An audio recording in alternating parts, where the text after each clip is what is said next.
Okay, you two, first of all, the fact that I both got you here is pretty impressive on my part, or I still don't know what I am going to owe for this, but you guys are my favorite, like my favorite men. And what I love even more than like you individually is your relationship. It's one of the most special relationships I've ever witnessed, truly. And to have this opportunity to really share more about how you guys do everything you do it's an honor and a privilege to have you both. We love being here. Thank you. Yeah, so we just got off the plane from Miami and we're excited to be here. Good. I'm so happy to have you. So I find how you guys met and how you started working together, one of the most interesting stories.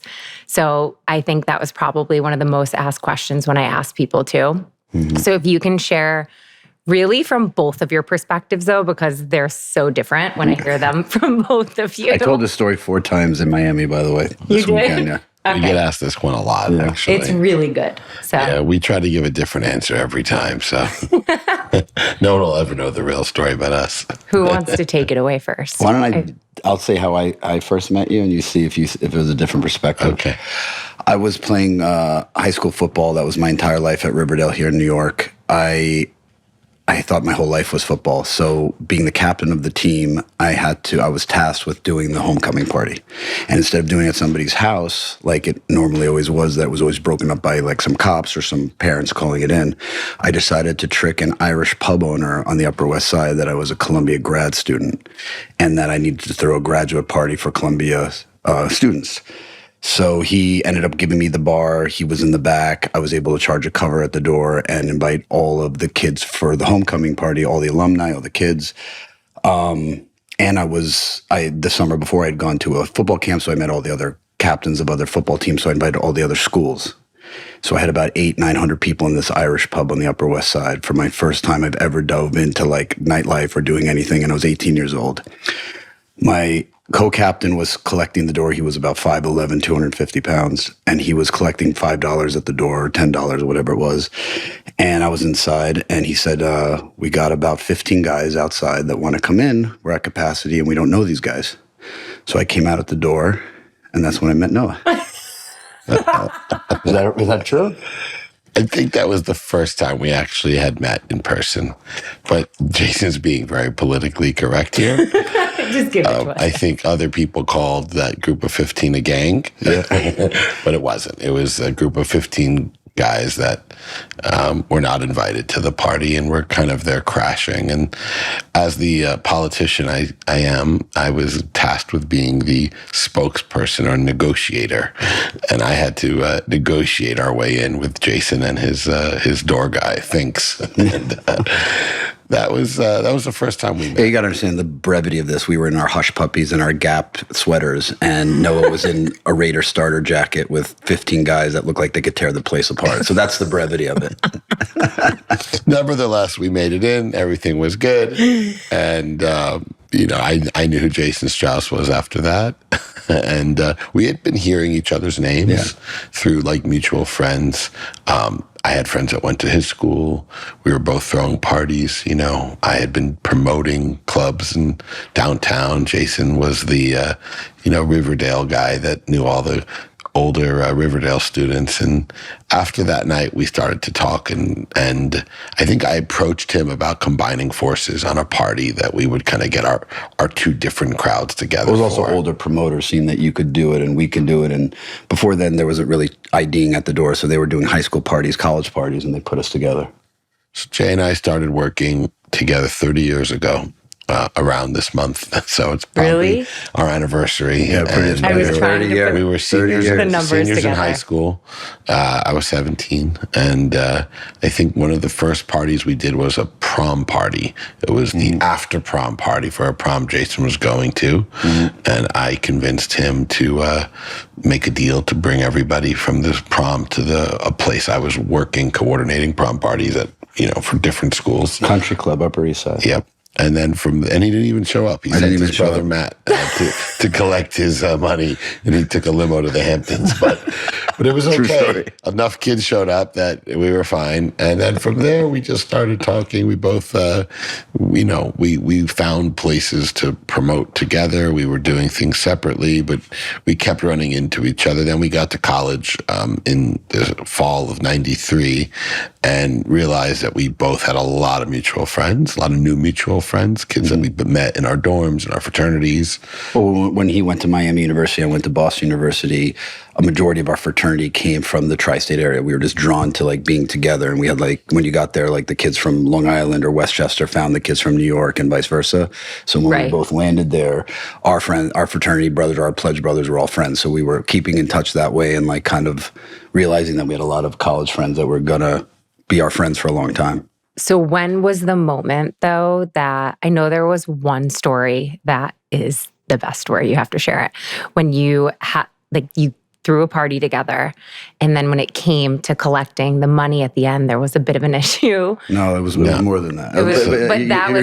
You're getting the drama of it. What happened was, and you'll take over half of it, but when we came home for New Year's Eve, instead of going with our parents to like some trip like the rest of our friends, we stayed in an older promoter put us together. Yeah. And his name was Paul. I won't mention the last name. I was about to do it. Anyway, he put us together. There was a place was called Mr. Fuji's Tropicana, and he said, why don't you throw a New Year's Eve party for the college kids that stayed. And we were just freshmen. We were still pledging at the time. This is only about 6 months after we first met. Yeah, so this is right. So we barely knew each other kind of freshman year of college, probably the first big event that we combined forces for. Right. And we're 18, 19 years old at the time. Yeah. So this older promoter puts us together, sell these tickets, sell at this club for the kids that don't go away for New Year's Eve, whose parents can't take them to Aspen or whatever was going on then. And we ended up saying, okay, we decided to do the party. And we realized we had this whole collegiate network now, like just by tapping into our fraternities and what we knew before. And we sold the tickets really fast and really quick. We sold out so fast that people started calling the venue directly, trying to figure out if they could get in. And the venue, unbeknownst to us, was planning to close. So the smart or scumbag club owner at the time, not very smart. So the venue started to sell their own tickets, and they kept selling their own tickets. And what ended up happening was about 2,000 people showed up for a venue that only held 1,000. And at 11:45 that night, the fire marshal showed up, closed the entire place and actually down. Declared it the biggest fire hazard in the history of the United States. Shut us down, and there was 2,000 plus kids on the street at kissing midnight. Their girlfriends at midnight and it was snowing to add insult to injury. Thinking it was all Jason and Noah. Who the hell are Jason and Noah? Who oversold a party and ruined their night. So Jason and I, the next morning, woke up with lots of angry calls. People were really upset. We were shook. They all wanted their money back. And, rather than kind of like point fingers at the other one or try and make excuses, we made a plan to give everyone their money back. And, I didn't blame Jason and he didn't blame me. We stood together, and that was how our amazing partnership started, through an amazing tragedy where we just realized we could trust each other and that we had the same values. The fact that we both agreed to return everyone's money and lose all that we had invested in the party, I think was the real foundational moment for us, where we really kind of realized, okay, this is the kind of person I want to work with. And we were kids, but from there it grew and grew, and we started running clubs all over. We'll stop there for a minute, because it wasn't fully that. Like, obviously, the tragedy created the trust, but so we went back to our respected colleges. We became brothers in our fraternities, and we went on.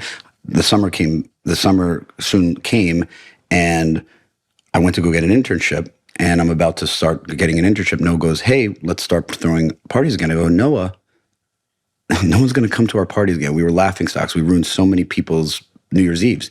He's like, "No, we're famous for throwing one of the most famous parties in college history. Let's try it." I go, "There's no way anyone's going to come." So we started throwing a party at like a place called China Club or one of these places. And sure enough, I didn't get a summer internship that job, because we started doing 4 nights a week And that was our summer job for the next 4 years in college. Yeah. Jason was definitely shook up. And I was shook. I feel like all throughout college, I kind of had to keep pushing Jason to do more and more. Sounds familiar. Today, 30 years later. Fast forward to our senior year, Jason actually was ready to. I was out by the senior year. I was pushing you to own a place. No, but senior year of college, you had already taken a job. You had accepted a job selling home theaters for Adam Frank, a full-time job. And I remember specifically badgering you into promoting full-time. And you actually decided not to take the job. No, I showed up for this job like for 3 days, and he was thinking about going to law school. To grad school. And law school. You were? Yeah. No, you were to law school. That. You were thinking about law school. I was thinking about law, but I had enrolled at Baruch. He would have been an amazing lawyer, by the way. He is kind of. He kind of still we is. both just decided to put our plans on hold within weeks of our returning back to New York after college. But my thing too was like all of our friends just went back to college. The only ones that are left are the seniors. They all have to work. No one's going to come. And then again, we did it, and they came. And people came, and we figured out ways, and we started doing a Tuesday night with some older promoters that were in town, and we started doing a college party Friday, and then we're like, all right, we'll do it for a year. And our parents were like, what are you guys doing? I know, that's what I just wanted to ask you. My mom is like, did we just put you through BU for all that? And I'm sure Noah's mom was giving him a tough time knowing Noah's mom. Yes.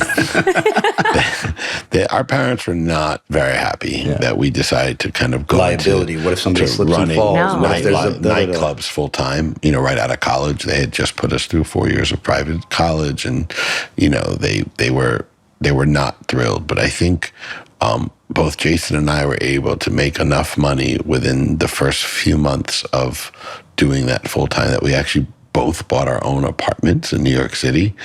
How old were you?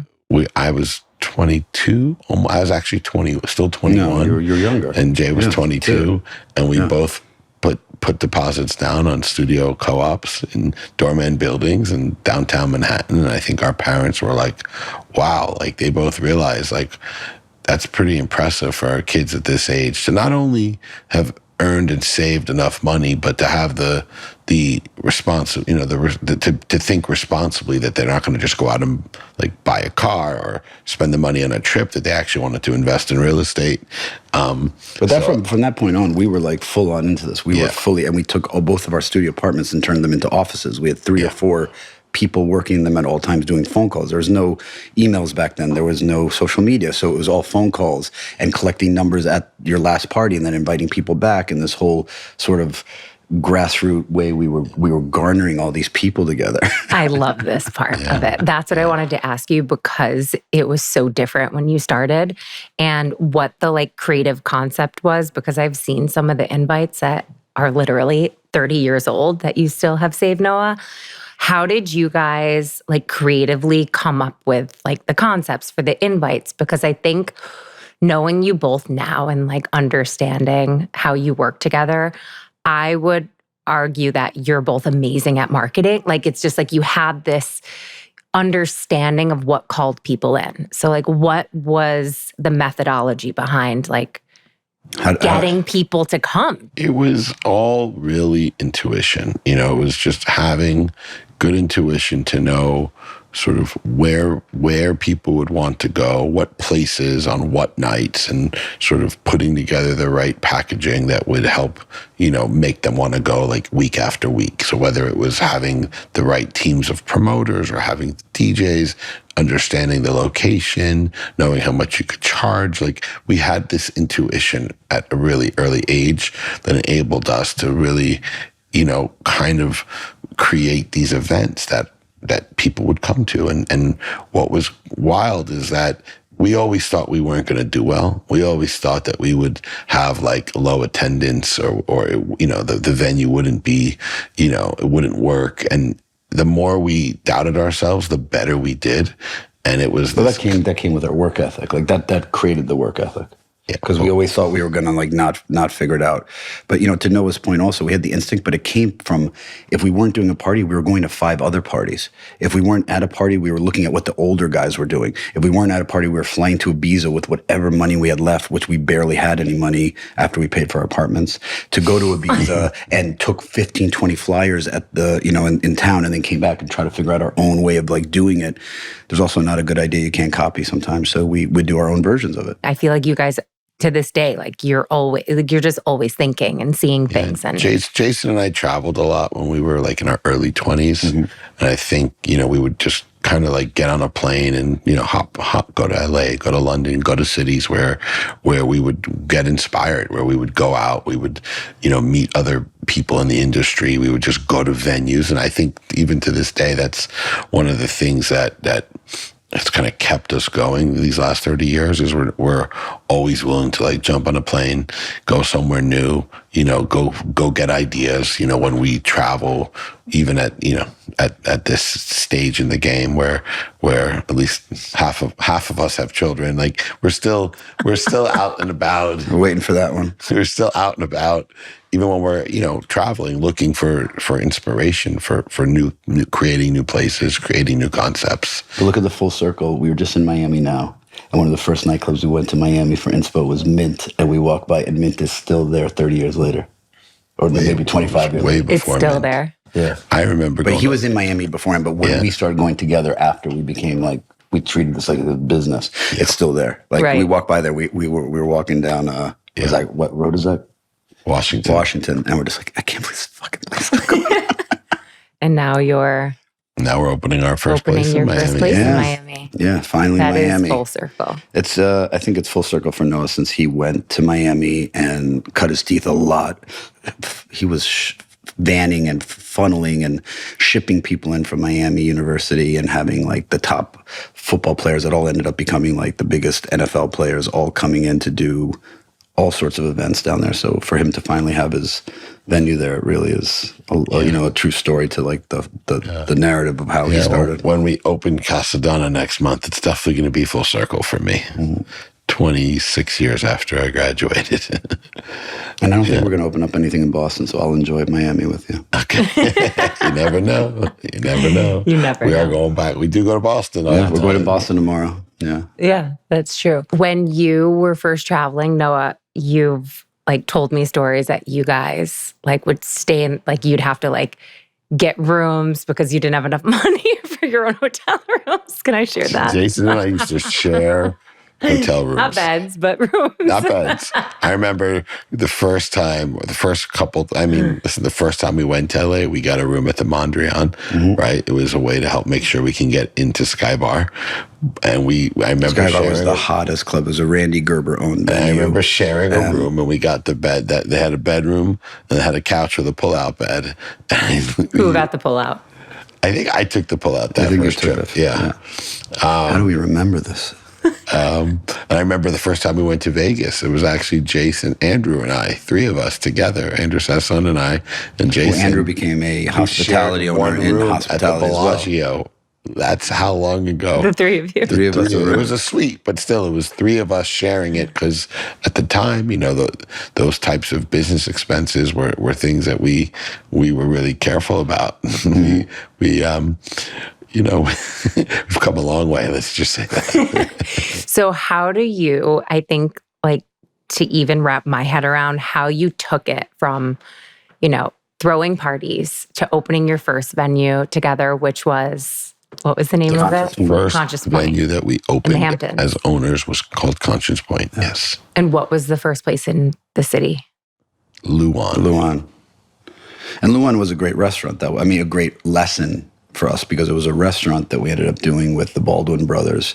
And it was us, being young guys that were able to fill up clubs, but then thinking we could fill up a restaurant and learning the ins and outs of how difficult the restaurant business is. And when I went to Boston University and they teach 9 out of 10 restaurants fail within the first year, you never think that's going to be you. Mm-hmm. But we got smacked in the face and hit in the stomach really hard early where we learned how tough that business is. And we failed within the first year of opening up our first restaurant. And we put a lot of our personal money in. I think Noah's dad used to joke that it was like our graduate school that we paid for because we learned so much. And that was a really big lesson, and a big lesson in humility, because we failed pretty badly.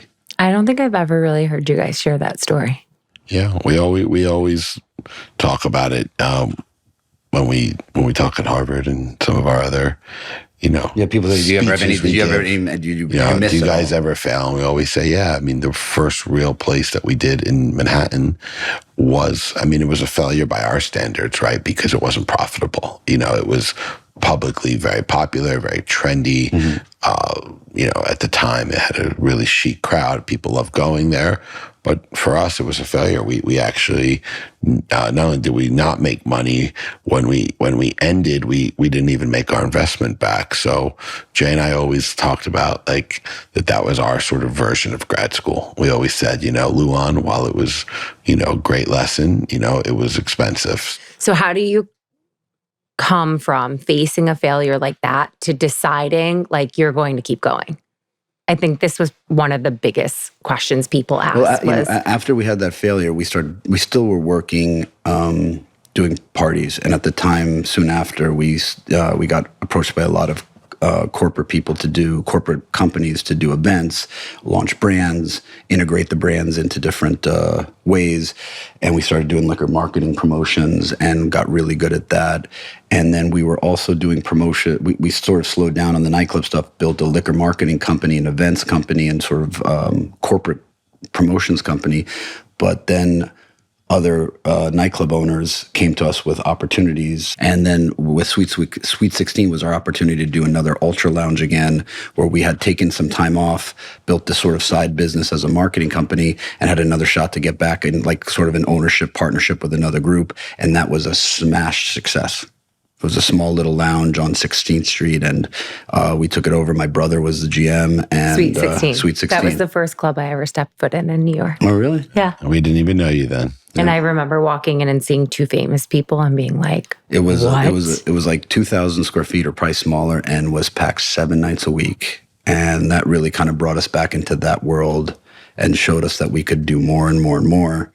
And, I think Jason and I had this sort of mantra when we were in our early 20s, even mid-20s, and really building our business mostly in New York, a little bit in the Hamptons, where every year we felt like we had to up our game. Mm-hmm. We had to do something bigger and better. And we were driven by that as much as we were by any financial sort of reward. So, we always approached our business strategy from that perspective. Okay, what are we going to do this year that's bigger and better than what we did last year? We held each other accountable, and we would have those conversations. And by thinking that way, the financial side of the business always flourished as well. But it was always about just trying to push ourselves and do bigger projects and take on, challenge ourselves. And it wasn't just business. It was, we owned we used to rent houses that we would, share, do share beds. And those share housing stories. Then we bought our own house and turned that into our own. Those share houses bought us our first house. We used to promote. So what did you do? We used to promote at venues, and then it became, well, let's own our own venues. And then we had a small venue, and then it was okay, let's do a big venue. And that's when Marquee came, because at that point we had owned a couple of smaller clubs in New York, and we're okay, now it's time to go big, right? And we found a fairly large space, and at that moment, we for us, raising a couple $1 million was a much bigger task than anything we had done before. But we knew that was we had to keep pushing ourselves. So we took this space, and hey, 20 years later, it's still rocking. And he's talking about Marquee, obviously. Tell us the Marquee story, you guys. A garbage truck garage on 10th Avenue in an area that was desolate, that was just broken down warehouses and tenement housing, and it was really the Wild West. There was a small little West. It was West Chelsea, and outer Chelsea. It was really an area that not many businesses were open there, and Jay and I were we were pretty ambitious. We thought, what? We had been looking around for a long time for a space. We hadn't been able to find it. And then this fell in our lap, which was on the outskirts, But go ahead. And yeah, we kind of we took the approach, if you build it, they will come, right? And we just figured if we build something great, people would come, and it's been an amazing run. I definitely credit Marquis first and foremost for meeting you and being the true the true launching pad of our really like our notable careers, our true like adult professional career. I think everything we did up to Marquis, while it was fun and mostly profitable, it wasn't at the level that Marquis was, and that really put us on a new level, on a new map.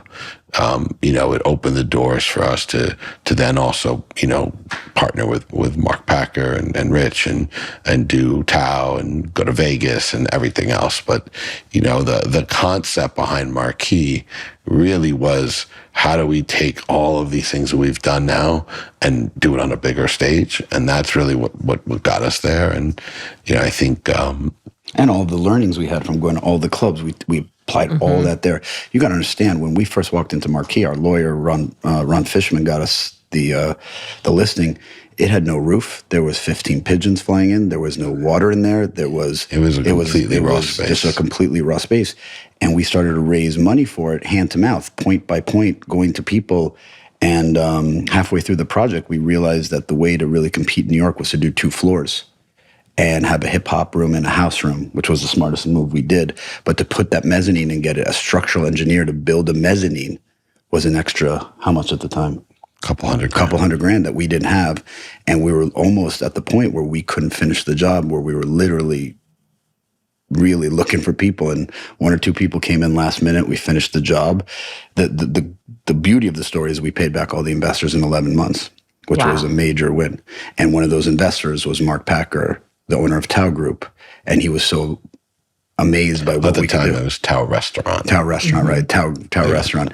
He was so intrigued by the return and sort of our work ethic and what we were able to do marketing-wise and bringing people, that was the move forward, to go to Vegas with him to do Tao. That's what brought you to Vegas. Where do you credit your work ethics? Like, where do you, because you both have phenomenal work ethic. For me, and Noah knows this and you know this, I have dramatic dyslexia, barely got through school by the whim and through just finding ways up and around it, which is what most people I've learned from that have dyslexia go through. So the whole time I was in school, I was like, how am I ever going to survive out there with this? So when we found something I could be passionate about and connect with, and have a partner like him that could handle... Who can help write his emails. Right, half my emails, right? Good point. It was like, you can't, this is the only path. So you have to be, selfless about it and have, that work ethic in it.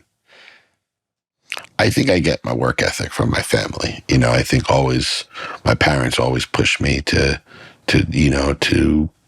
be an achiever and to be, just really good at whatever it was that I wanted to do, to find things that I liked and just try and be great at them. And I definitely think that's where I got it. So taking a look at the big picture of opening your first places to now fast forwarding to where you guys are today and how many venues you have, can you say?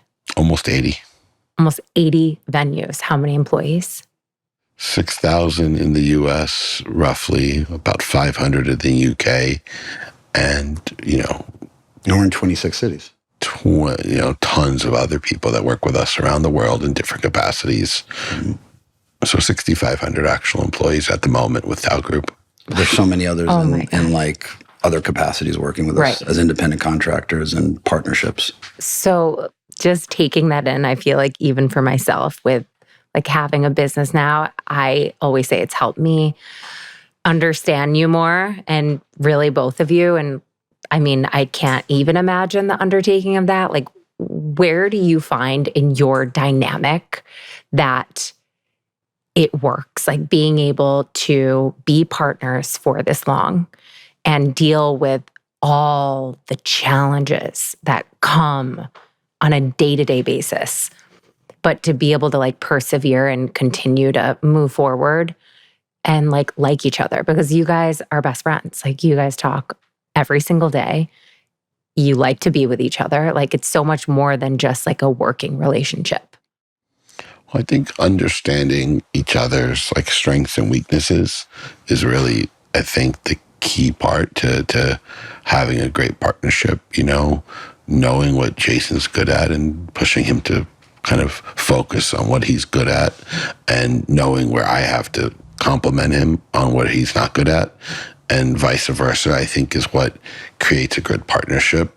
And then, you know, I just think there's such a unique history, you know, just starting something so young, like literally 17, 18 years old together, and like kind of staying with it and having so many different partners and so many ups and downs, so many wins and losses, that when you've kind of gone that long and you're still with that same person, that, you know, it just creates a bond, like a real bond. And you know, we've just become a team, you know, and what we always say what makes a great team is people that accentuates each other's positives and eliminates everyone's negatives or weaknesses. And that's what we do, you know. But it's also like, you know, all the wins, if you didn't have somebody to share it with at the level we were at, it wouldn't even equate to the gratification of getting the wins.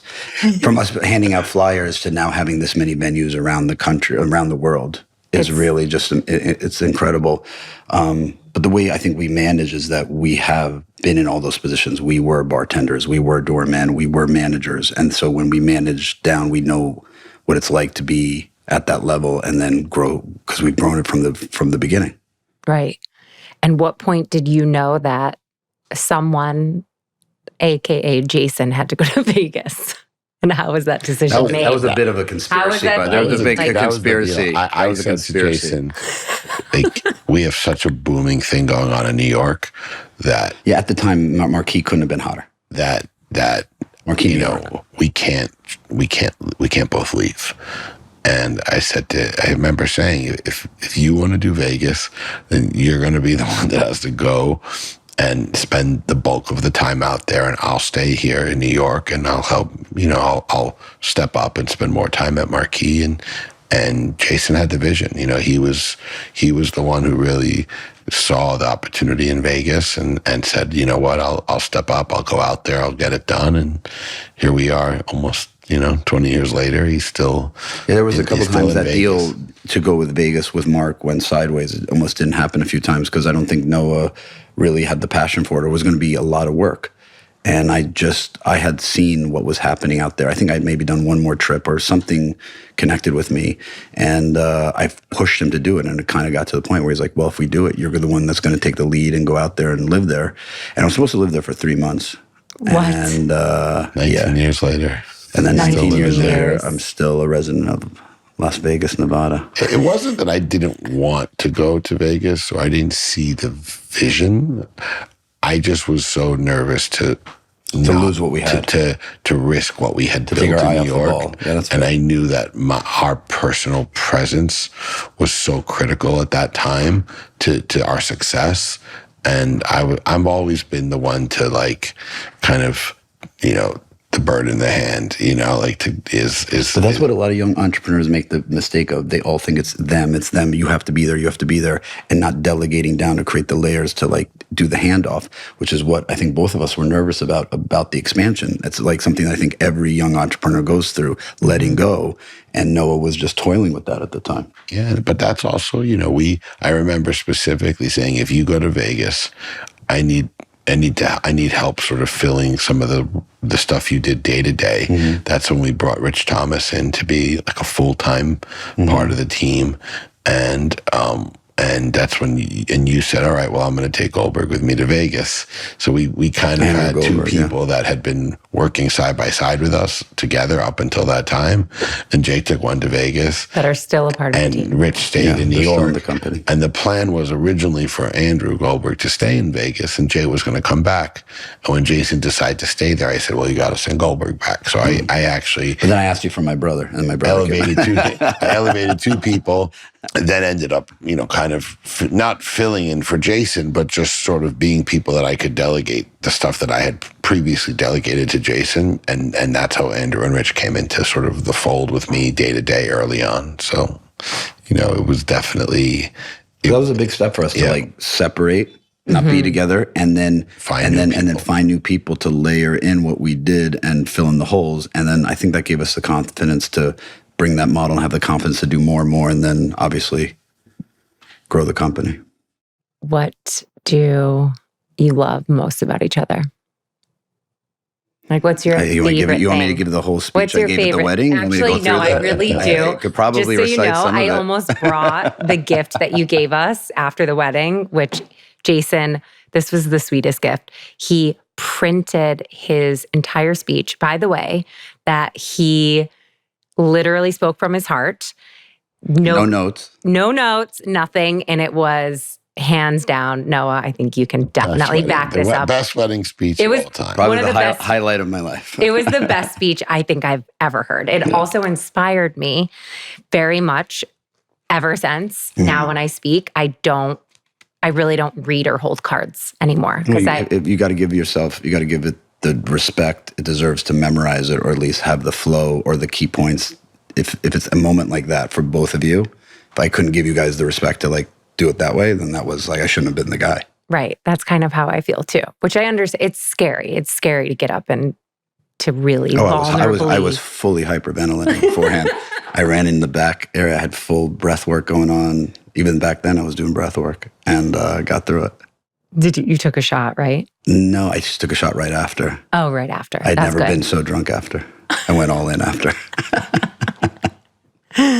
So what was the original question? I just think it's such an interesting dynamic that you guys have, and the fact that I've never seen you like fight or argue. I mean, you'll have differences, but we'll bicker, but we'll bicker like brothers. Yeah, but you guys you just have a great respect for one another, and I think because when you bled in the trenches for this long. How else are you going to be? But what is it about Jason that even to this day, after all these years, you're like, he's still your guy? I mean, I think it just comes down to 100%, trust and loyalty. At the end of the day, Jason's the one person that I know, like, no matter what, will never he'll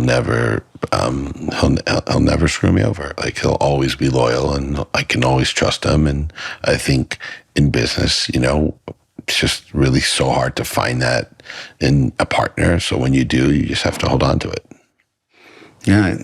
I think the history sets the whole tone for the trust, the respect, and I'm in awe of him every day of what he does. In awe. And then my role is really just to kind of like support him as a consigliere because I know him so well. Like sometimes gut checking him and so forth. But like that becomes my role. But in the fact, I'm just in awe of what he does every day. It's my favorite when Jason sends me a text and he's like, you don't even know how your man just crushed this meeting. You guys are each other's like biggest support system, which back to the point, if you don't have anyone to share it with. I admire it so much. And you both have really taught me to, like Noah, you always say, no matter what you choose to do, just be the best at it. Like, be the best that you can be, give it everything that you have. And I mean, you guys have been like the biggest role models for me to really step into my own power. And well, for what you've accomplished, I think we've done quite a job here. You have to always challenge like the growth element where it's like, okay, you've done this great thing. How can we expand it even more? And I think just the way you play off of each other now, still to this day, it's really inspiring. And you inspired a lot of people, you guys, because when I asked people questions, I was like so blown away. They were so good. We've covered a lot of them just organically. Well, you, Melissa. From the trenches of Marquee. Yeah. I was in the trenches too. That we've been able to help inspire you. Yeah. And, Jason definitely got some competition when you came into the picture. Now I have two people that I can trust with everything, two people I can talk to about everything. So, No, but it's been amazing how you guys met, and that's probably a whole other podcast. You did the other podcast, and how your relationship is, which is incredible. And I'm a part of it with you guys, and it's all a proper family that we grew up. We came up together. I always say Jason's just the second husband No one I could marriage. not be more proud of what you've done. You guys don't make me cry. Thank Come on, you. we can be a good podcast without a couple of tears. No, I Melissa. said I Come wouldn't on. cry. I said I wouldn't cry. It's actually funny, Jason, because I feel like, I think I told you this before, but when when Noah and I first started dating, our relationship was so different. You were so different. I think you've really really just shifted into, I just think you're like a softer, more mindful person. I think a lot of it is the work that you do, but I feel like it was also like I was Noah's girlfriend, like who knew, if I was going to be around. And not that you didn't like me, but I think you were so like sarcastic, and sometimes I like didn't think you liked me. But we were on this trip. I don't know if you remember this. You probably do. And I was so broken out. My skin was like covered in acne, and I wouldn't leave the room. You were I was definitely like suffering. crying. You were suffering it pretty bad. I was like crying in the room. I didn't want to go to like a party. And Jason came into the room. I'll never forget this. And you were like, come into my bathroom. And you like made me put on this fresh mask. Clay mask. Fresh clay mask. By the way, it really did help. Umbra and you clay or like something. literally gave me your skincare, and I ever since that day, I was like, okay, he's a sweetheart. Like, I love this guy. The fact that he was like trying to help me with my skin. I remember there was one time, I think on that trip or another trip, you and Noah had a little bit of a spat, and you came to me, and we were walking like on a pier or something, and he was ahead, and you and I had our we had our bonding I'm just like, no, he's like this because of this. You got to understand this side, and I gave you a perspective, and you found a quick middle ground. And Jason's still that person for me. He puts For he both checks of us. me. Yeah, checks me real quick. And now seeing you with Benjamin and Eleanor and just with your nieces, it's beautiful. You're so I'm good very with the blessed. kids. Very blessed. And just softer. Isn't he, Noah? Don't you think? Definitely. I definitely have seen a big shift in Jason over the last probably 10 years. I You don't understand. He threw me to Vegas. I was hard as a rock. I was in that club on the floor every night in a crazy city. What do you want me to be? I had to regroup. No, I had to regroup. You actually did. Like you had to reset. I think Jason having a front row seat in our relationship has also, it's given him Great perspective. a good perspective and a good sort of guide, to see, just to see how it can work. And, I think Totally agree. it's, while he hasn't had a relationship like ours and he's still not married, I think it's shown him the other side of like being able to work and balance the family and Which I'm being in awe of how he does it because I live with it. But like both of you, obviously, it's the juggling act and the balancing and still having the closeness and the camaraderie and the love that you guys have. It's amazing to watch. So hopefully by waiting a little longer than us, at least it'll be a little easier for him because he's had all these years of learning from My dad watching. didn't get married till he was 50. I mean, shall see. your dad was quite a stud. I mean, God. Richard was the man. I just have to say that when I did the Q&A, there were a lot of questions asking about you, Jason, but we'll leave that there. Okay, so because you're so big in wellness, can you share just some things that are like your go-to to manage stress? I think we shared some of yours, Noah, but just like, because you're so passionate about taking care of yourself and you really live it and you breathe it, like give us like supplement breakdown too. I think it's a lot of. You mentioned this a lot of times. It's routine. You have to be religious and non-negotiable about your routine. I probably go a little bit too far because I dive in and I get into the vortex a little bit on the biohacking. But some of the key things that have helped me a lot. Listen, when I first wake up, I scrape my tongue because I just Ayurvedically want to get that out of my mouth. Then I go up and I get sunlight right away. I have a trampoline in my outside area of Vegas and in Venice where I do lymphatic jumping on the trampoline while I'm getting sunlight to set the clock. This is so good. Then I go in and I do my meditation. I do TM. I've been practicing that for 10 years. We've talked about that. I'm pretty religious about that. On a note, non-negotiable. And then non-negotiable is a 1-minute freezing cold shower every morning. Just the benefits from that, the dopamine spike, just the feeling I get from it, and then the discipline that comes from that is, again, non-negotiable. I've recently started doing a gratitude journal, which I think is helpful after that. And then during the day, when I really need energy, or if I've been stressed out, or if we had a rough day, or if I was out the night before, I've been doing yoga nidra, which has been really helpful, which is, I think to me, is like the most restful way to like reset any energy level. And then TM later on as well. And then obviously working out's important. 5-6 days of resistance training, 2 days of like steady state cardio, that kind of stuff. I have a great sleep stack. Give it if you to want us. it. We all want it. Well, I take my probiotic at night on an empty stomach. What am I taking? Glycine, magnesium threonate, which is the only magnesium that breaks the blood-brain barrier. And then I take a little bit of melatonin. So that together is my sleep stack. So you take the magnesium at night? Yeah. I have it with caffeine in the morning. Taking Is it the Symbiotica? No, I take something different. I take a Jarrow, but taking L-theanine with your coffee also Helps balance. So, yeah. Yes. I take the freezing cold shower too. I mean, does the morning routine By the sound way, I'm familiar, leaving a lot babe? of it out because I don't want to freak out your guests, and everyone's different. But I'm just giving you the basics here. That's why the calendar Noah is probably doesn't know I blocked do in the any of morning. that. My Has no morning clue. routine is hug the kids, hug my wife, have an espresso. You did Check a my phone. meditation. You meditated today. Just admit it. Some On days his own, I didn't even. Some days I meditate, especially on days that I'm spending time with you two. So I can get onto your wavelength. Yeah. I think Noah needs to meditate to just catch the positive vibes. Okay, I do think we answered everything, like I said, organically, but people really wanted to know who calls Melissa out on her stuff more. Who calls, I mean, Noah. I think you, Noah. I mean, I don't- you do too, though. You're pretty, like, you'll be like, hey, you're acting a little.